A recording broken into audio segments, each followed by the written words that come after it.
S'il y a un élevage de volailles à faire, moi je pense qu'il faut plus opter pour voilà, la race Goliath. Hein. Vraiment. Vous avez combien de Goliath au total là?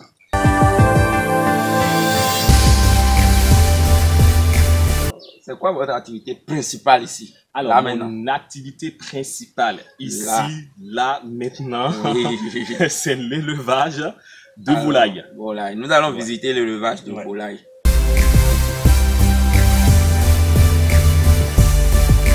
C'est de réorganiser en fait notre façon de produire pour arriver à rentabiliser notre production. Il ne suffit pas juste de produire pour je sais pas, pour les beaux yeux des sujets. Non, mais le but derrière, l'objectif, c'est de gagner de l'argent.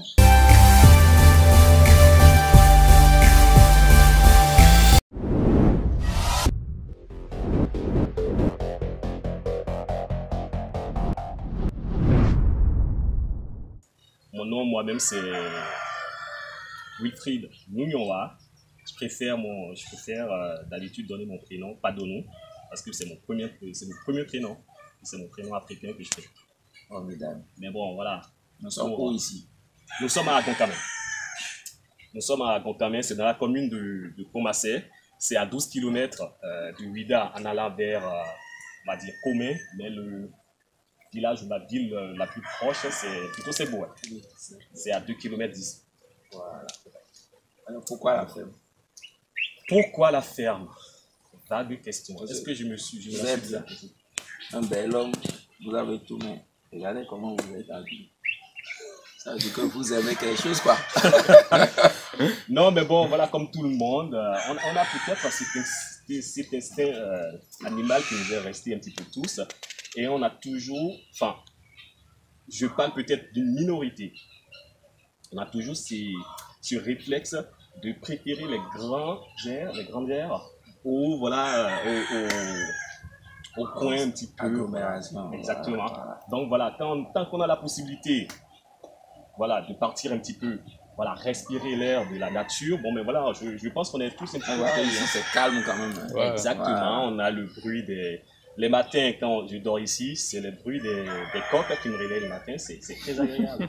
Mais vraiment, c'est agréable. Pour quelqu'un comme moi qui a vécu plus d'une dizaine d'années en Europe et en appartement,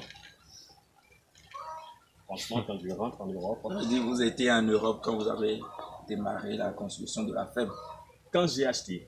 Après, on va dire oui, parce que j'ai fait des navettes en fait. Je continue toujours d'en faire. Mais au début, je venais, je dis n'importe quoi, 2 semaines. Je regarde un petit peu, j'ordonne des travaux bien précis, je repars. Bon, ils sont faits ou ils sont pas faits. On sait comment ça marche. Donc, voilà un petit peu. Mais depuis un bon bout de temps, depuis, on va dire 2020, ben, Covid est dedans, hein. Voilà. Je suis plus ici que de l'autre côté. À cause du Covid? Bah, non, ça a été un catalyseur, qu'on va dire. Ça a été un catalyseur. Le projet était... Vous avez vu un peu la réalité des choses, c'est ça? On va dire oui. On va dire oui.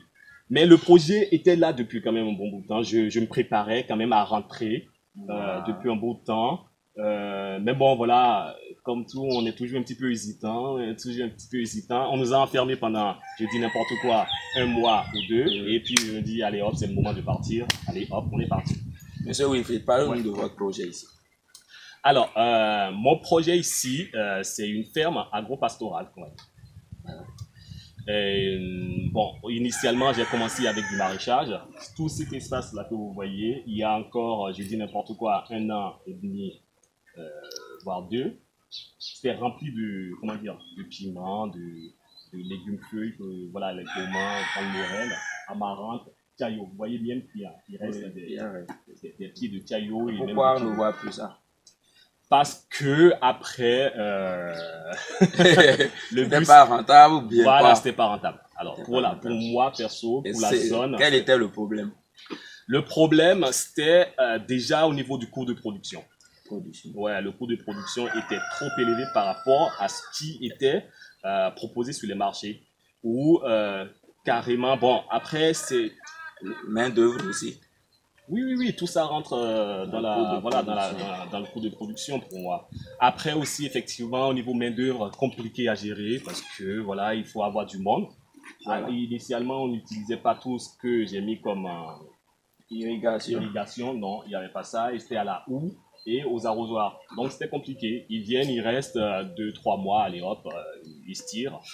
Et c'était la course. C'était quoi. difficile quand même. Ouais, Hein. c'était très pénible. Alors, c'est quoi votre activité principale ici? Alors, là, maintenant. mon activité principale ici, là maintenant, Oui. c'est l'élevage de volailles. Volailles. Nous allons visiter l'élevage de volailles. Et quelle volaille? Alors, je fais 2 types de volailles. Les pintades et les poulets. Après poulet, il y a poulet Goliath. On commence. Mais j'ai fait également pendant un temps l'élevage des poulets locaux. C'était l'élevage des poulets locaux.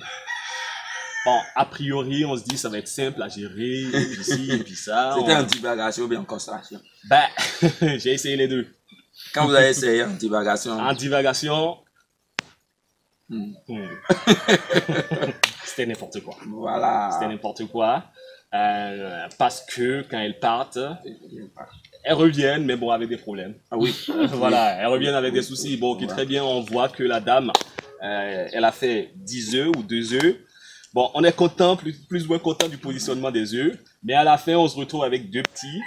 La fertilité, c'est ça? Oui, la fertilité, mais elles se font également embêter par les animaux sauvages. Les serpents, comment dire, comment est-ce qu'on les appelle là? Les vers. Varans. Des varans, c'est ça, voilà. Voilà. J'allais dire dragon. Donc voilà, les varans. Et elles se font vraiment embêter. Elles se font vraiment embêter parce que la plupart du temps, quand elle va pas pondre là. Non. Elle va se mettre à l'abri de l'autre côté, derrière la paillote. Comment vous arrivez à récolter les œufs ou bien à recueillir les œufs? Ben, quand on tombe dessus, on ramasse. Quand vous ne tombez pas dessus? Ben, voilà. Alors, et l'élevage en constellation? Ben, avec les poulets locaux, ce n'est pas non plus l'idéal, quoi. C'est le prix sur le marché. Si on pouvait vendre ça à 7 millions, on allait faire. Ben voilà, quoi, parce qu'on les enferme, on leur donne énormément à manger. Soins, exactement, quoi. Protection. Bon, ça va, quoi. Ça va arriver à un moment. Alors, nous allons visiter les poulets. Ok. Et comme je suis là aujourd'hui, nous allons travailler ensemble. Nous allons voir comment nous allons rentabiliser. Et nous allons faire précisément les poulets Goliath. C'est ça? Ouais. Voilà.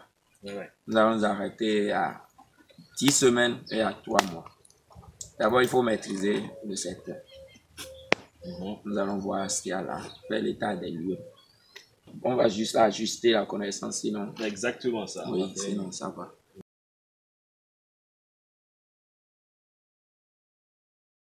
Bonjour, chers amis. Vous êtes ici sur la ferme de refuge des éléments. On est à Goncamio, précisément dans la commune de Comasset. Donc voilà, c'est une ferme initiée depuis environ 2 ans.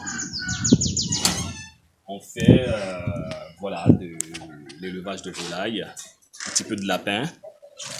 En volaille, on fait essentiellement tout ce qui est poulets locaux, Goliath. Bon voilà, on a un petit peu de poulets exotiques de temps en temps aussi. Et puis voilà, quoi. C'est quoi l'objectif de ces poulets? Alors l'objectif de ces poulets, c'est d'arriver à produire des poussins, les élever jusqu'à 10 semaines, et les revendre en chair. En chair, je ne sais pas si ça se dit ça. Nous avons vu des poulets en divagation. Ça veut dire que vous utilisez 2 modes d'élevage. Ouais, j'utilise 2 types d'élevage ici, c'est-à-dire en box et également en divagation.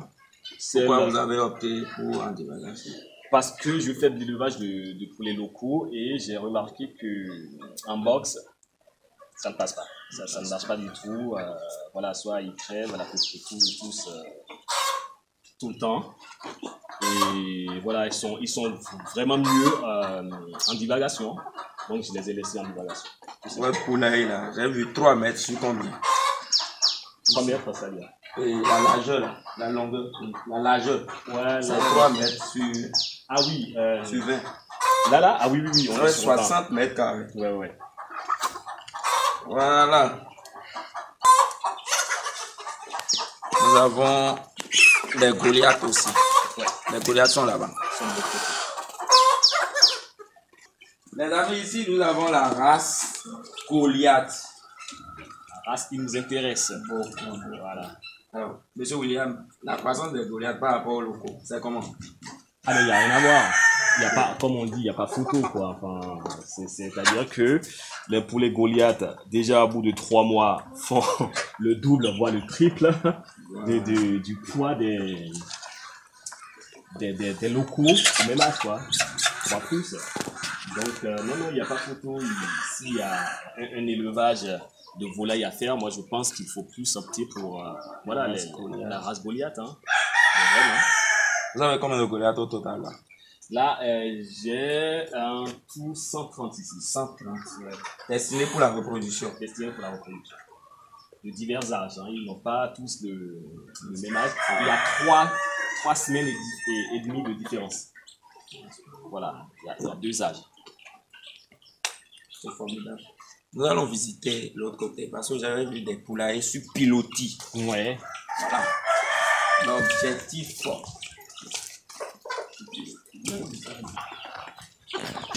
L'inconvénient, c'est que comme on n'a pas de mangeoires ou des abreuvoirs adaptés, on se retrouve avec de l'aliment par terre. Donc, ça sert pour les sujets en divagation, mais bon, ce n'est pas l'objectif principal. L'objectif principal, c'est de pouvoir les garder voilà, dans un environnement plus sain.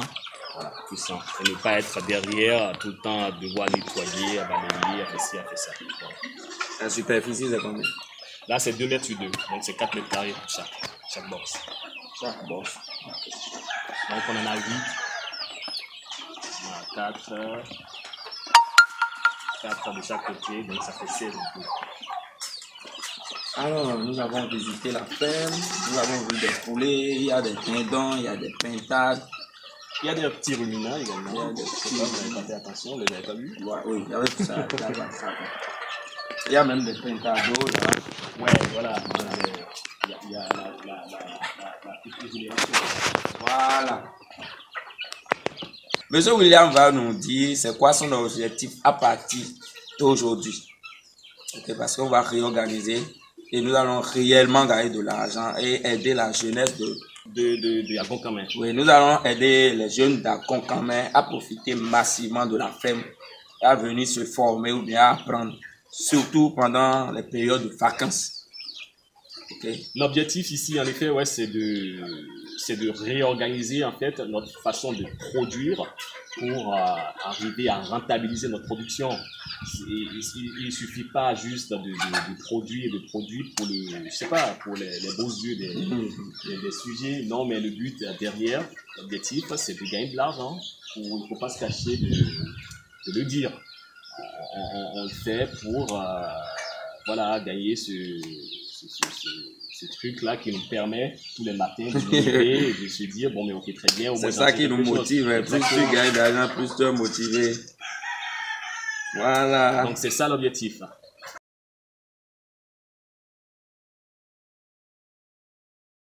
Bon, chers membres de la communauté des entrepreneurs, nous sommes à la fin de notre vidéo. Je vais résumer, ou bien M. William va nous résumer un peu la vidéo là. Bah, écoutez, vous êtes sur la ferme Le Refuge des éléments à Agonkamé. C'est dans la commune de Poumassé. Bon, c'est une ferme qui est installée sur 1 hectare à peu près. Et là, l'élevage, la production animale se fait sur 1000 mètres carrés. On a des poulaillers, ça et là. On a divisé la zone, les 1000 mètres carrés en 2 zones de production. On a, comment dire, la place, l'endroit pour les poulets, disons, de pousser jusqu'à un certain âge, et l'endroit également pour les sujets à partir d'un certain âge jusqu'à la vente. Formidable. Les reproducteurs également.